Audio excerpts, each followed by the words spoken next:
안녕하십니까. 아웃데일리 브레드입니다. 이번 시간 이사야서 40장 22절을 놓고 구체지구인가 평평한 지구인가 말씀을 드리겠습니다. 지구 평지에 대한 주제로 심도 있게 논하는 시간을 오랜만에 가는 것 같습니다. 평평한 지구를 말하는 사람 중에서 저는 어떤 이색적인 주장을 따로 내놓는 것은 없습니다. 저는 기본에 충실하고 특별히 성경에 충실해서 성경의 창조론적 관점에서 평평한 지구를 설명하기를 원하는 사람 중에 한 명입니다.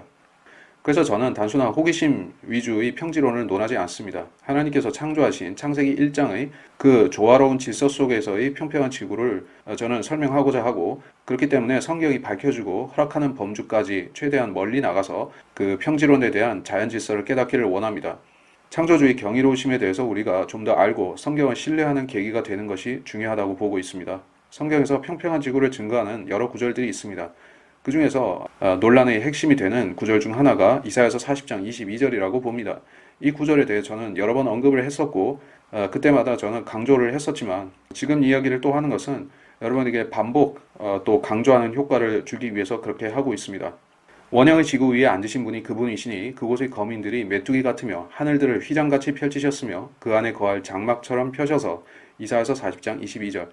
It is he that sitteth upon the circle of the earth, and the inhabitants thereof are as grasshoppers, that stretches out the heavens as a curtain, and spreadeth them out as a tent to dwell in. 원형의 지구라는 이 한 킹의 단어만을 놓고 보면 나사가 이야기하는 블루마블 사진들을 잠시 연상하게 됩니다. 또 학교 교실들에 비치되어 있는 구체 지구본을 우리는 쉽게 연상할 수 있습니다.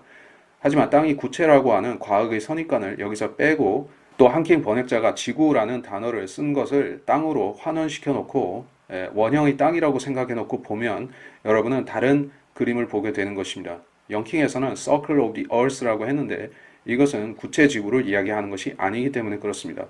여러분이 서클이 구체를 의미한다고 혹시 착각하고 있다면 꼭 정확하게 사전들을 찾아서 확인을 해보실 필요가 있다고 저는 강조합니다. 이 세상의 어떠한 사전에서도, 영어 사전에서도 서클을 공이라고 말하는 것은 없습니다. 여러분이 그런 의미를 임의로 창조해서 쓰는 것은 몰라도 성경에서 문헌적으로 이런 부분을 검증할 수가 없는 것입니다.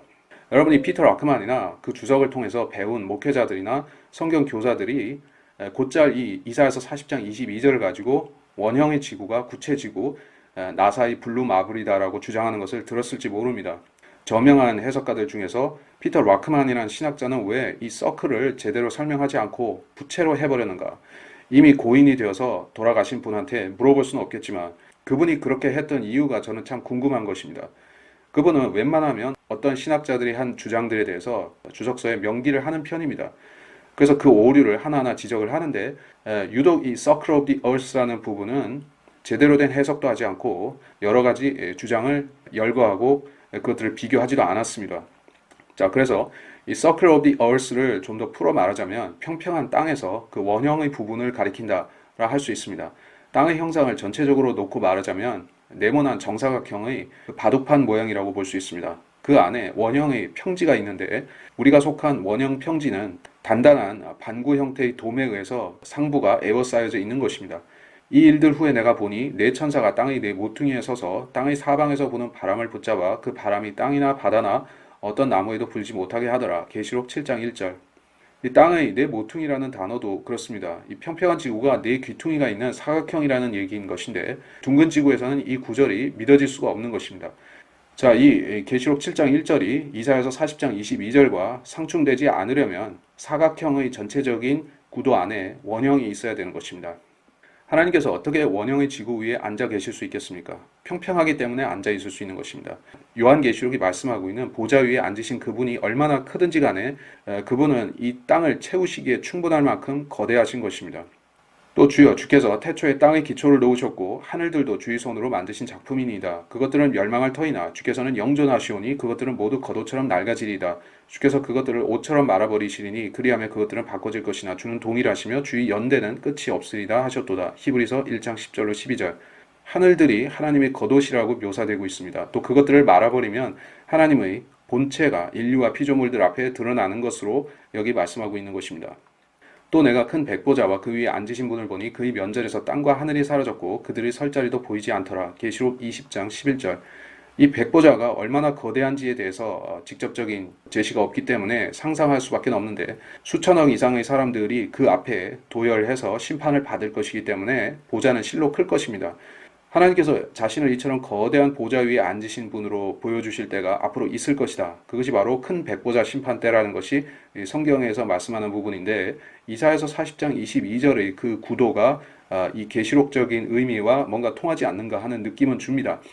그래서 그러한 계시록적 의미에서 원형의 지구 위에 앉으셨다라고 했든지, 아니면 지금도 우리 눈에는 보이진 않지만 하나님께서 성령으로서 그렇게 이 온 세상을 가득히 채우고 계시다라는 의미로 말씀하신 것이든지, 이 말씀은 매우 문자적인 것입니다. 제가 조금 장황하게 느껴질 수도 있지만 이 설명을 하는 이유는 여러분이 이사야서 40장 22절을 문자적으로 믿어야만 되기 때문에 그렇습니다. 이사야서 40장 22절 이 구절은 반드시 문자적으로 해석해야만 됩니다. 원형의 지구 위에 앉으시는 그분을 우리는 알아야 되는 것입니다. 또 땅을 그분의 발판으로 여길 정도로 거대하신 그분을 우리는 알아야 되는 것입니다. 주가 이같이 말하노라. 하늘은 나의 보좌요 땅은 나의 발판이라. 너희가 나에게 지어준 집이 어디 있으며 나의 안식할 곳이 어디 있느냐. 이사야서 66장 1절. 하늘이 나의 보좌요. 근데 땅이 나의 발판이라는 말이 둥지론을 믿는 사람들한테는 걸림이 될 수가 있을 것입니다. 현대 과학이 가르치고 있는 우주론에서 땅은 이 우주를 돌아다니고 있는 행성 중의 하나입니다. 원형의 지구 위에 앉으셨다는 말도 그렇고, 여기서 땅은 나의 발판이라는 말씀도 그렇고, 이것을 문자적으로 수용하게 되면 현대 과학의 우주와 상충이 되는 것입니다. 제가 가끔 만나서 평평한 지구의 논쟁을 벌이는 둥지론자 크리스찬이 있습니다. 그가 자신의 둥지론을 옹호하기 위해서 주장하는 것 중에 하나가, 평지론상에서의 그 둘째 하늘 우주가 너무 좁다, 협소하다. 그래서 둥지론상의 우주는 충분히 하나님의 영광을 수용할 수 있을 만큼 거대하다. 그래서 자신은 하나님의 영광을 드높이는 둥지론을 믿겠다라는 것입니다. 자, 그래서 저는 이 부분에 대해서 여러 가지로 반박할 수 있지만 그 사람의 말을 전제로 놓고 이사야서의 두 구절을 해석해 보도록 합시다. 원형의 지구 위에 앉으신 분이 그분이시니. 자, 원형의 지구 위에 앉으셨다.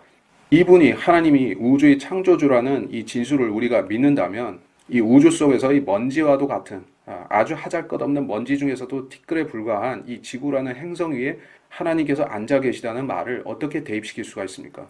그 위에 앉으실 정도밖에 안 되는 분이 창조주 하나님이면 대우주와 이 하나님의 적어도 사이즈적인 비교를 해볼 때 얼마나 엄청난 괴리감이 발생하는 것입니까? 그렇다면 우리가 믿는 그 하나님이 이 세상을 지으신 분이 아니라 단지 이 지구보다 조금 거대한 분밖에 안 된다는 것입니까? 광대한 무한 사이즈의 우주가 하나님의 영광을 위해서 실로 필요하다고 역설하는 그 기독교인 형제한테 제가 이 지적을 했습니다. 하나님이 이렇게 보잘것없는 분인가? 둥지론상에서 말하는 하나님이 이렇게 보잘것없는 분인가? 라고 제가 지적하니까 그는 말을 다른 데로 돌렸습니다. 땅은 나의 발판이라고 했습니다. 자, 그렇다면 땅이 하나님의 발판이라면 발판은 고정되어 있어야 하고 또 발판은 평평해야만 됩니다. 이것은 상식이고 기본인 것입니다. 여러분이 풋스툴이라는 단어를, 영어 킹제임스에서 사용된 풋스툴이라는 단어를 꼭 사전과 구글링을 통해서 찾아보시기 바랍니다. 지금도 발판은 제품들로 팔리고 있는 것입니다. 발판이라는 것들이 팔리고 있어요. 근데 그것들 중에서 둥그렇게 만들어져서 이제 미끄러지는 발판은 없습니다. 발판은 평평해야만 되는 것입니다.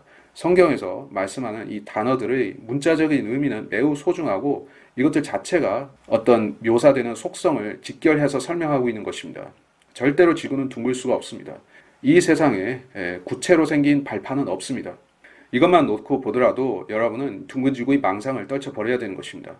옛날에 둥지론을 믿던 이 코페르니쿠스 시대 이후의 그 사람들은 어떻게 믿었습니까? 태양이 우주의 중심에 있다고 잠시 믿었었던 것입니다.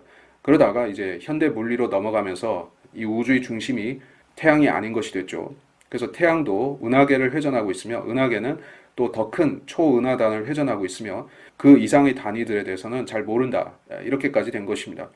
그렇기 때문에 지금 현재의 태양계는 보올텍스 운동이라는 것을 하고 있습니다. 태양이 우주의 어디론가를 향해서 날아가고 있는 것입니다.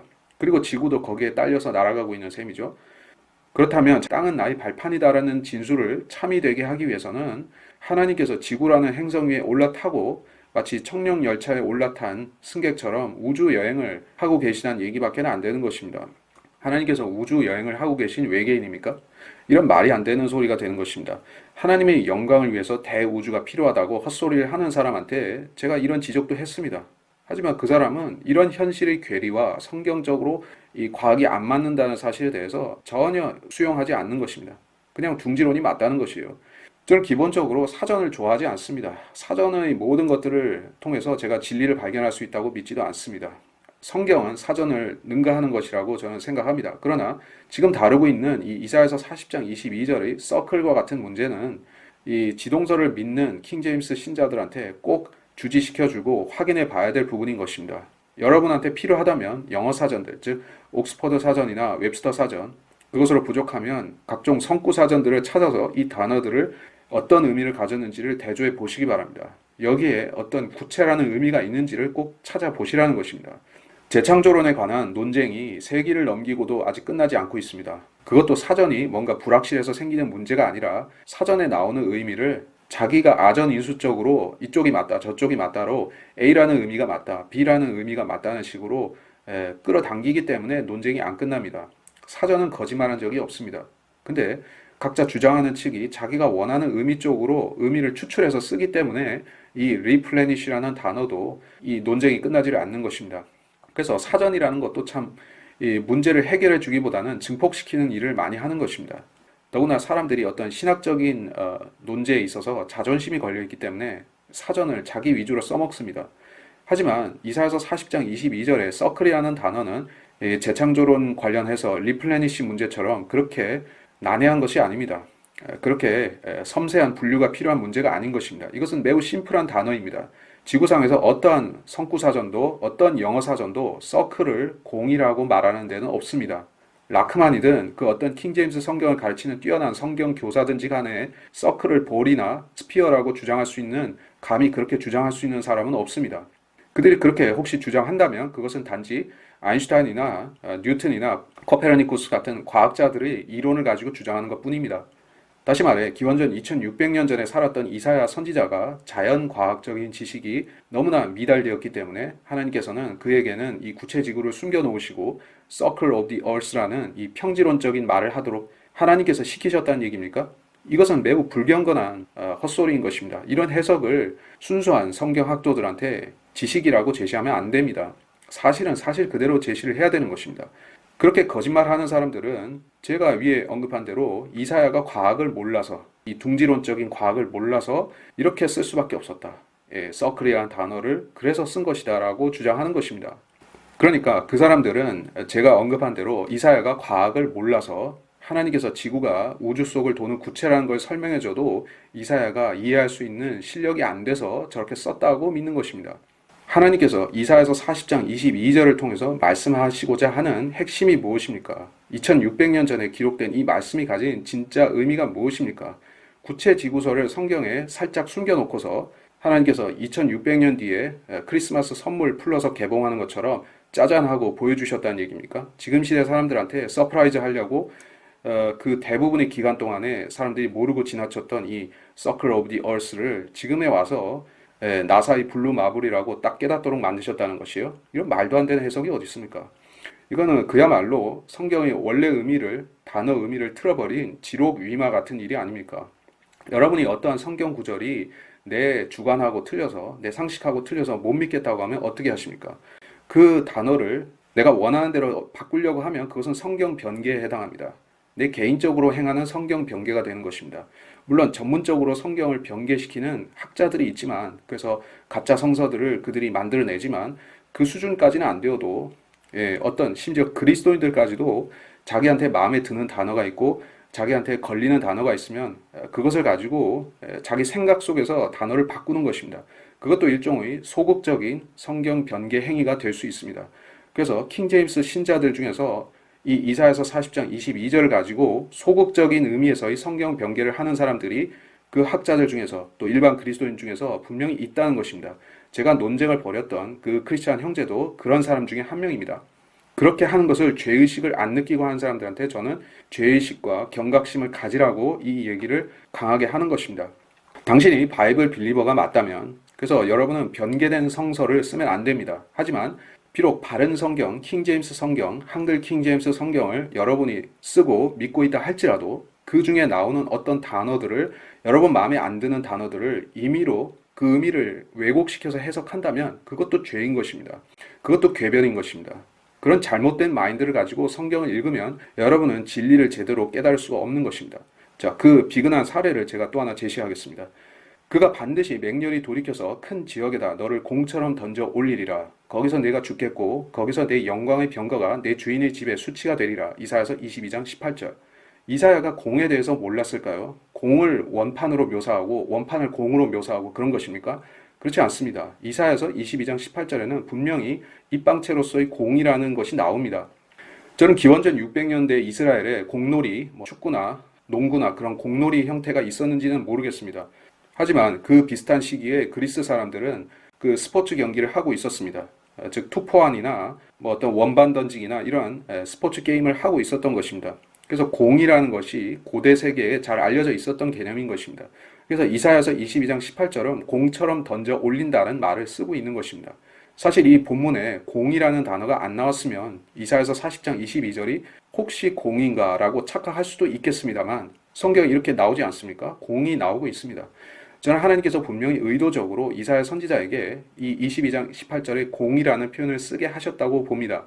신구약 성경에 공이라는 단어는 여기 딱 한 번 나오고 있습니다. 성경 66권 중에서 여기만 볼이라는 것이 나오고 있습니다. 더 기가 막힌 것은 무엇인가? 이사야서 40장 22절에 서클, 곧 원형이라는 단어도 거기 딱 한 번 나오는 것입니다.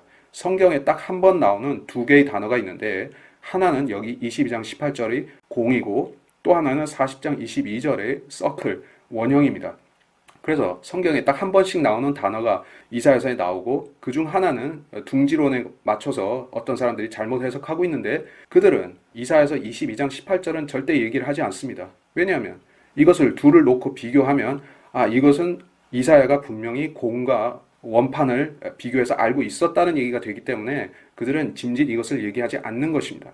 하지만 저는 솔직하고 정직하게 말해서 이사야서는 분명히 원형과 구체를 구분하고 있으므로 여러분도 구분하라고 저는 주장하겠습니다. 성경에 딱 한 번씩 나오는 단어라는 것을 여러분 주목해야 됩니다.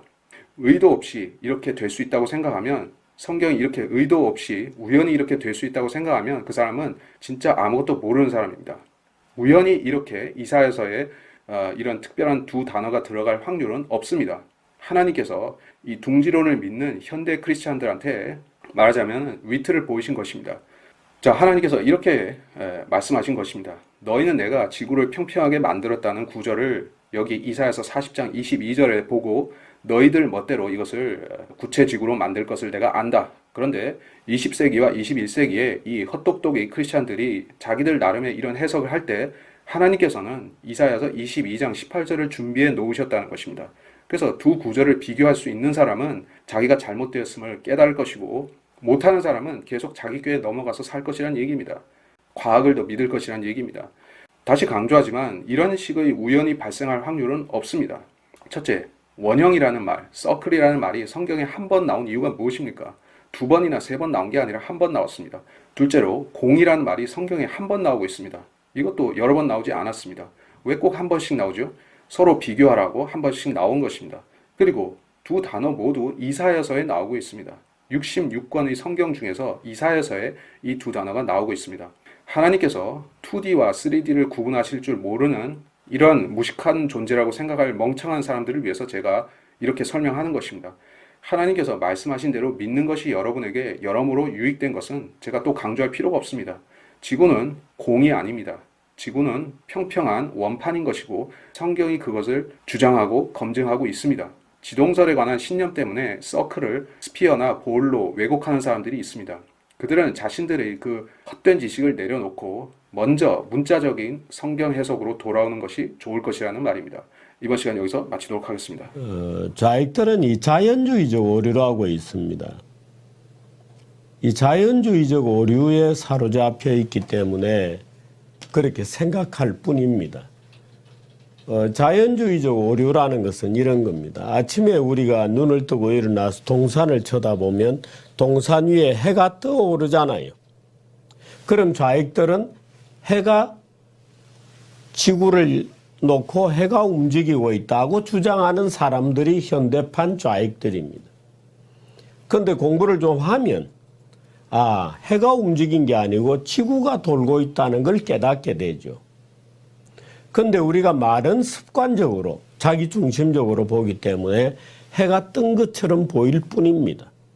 근데 이제 학교를 가고 공부를 하면 지구가 돈다는 걸 알게 되는데 좌익들은 계속해서 봐라, 해가 뜨지 않았나, 태양이 지구를 돈다고 계속 주장하는 거죠.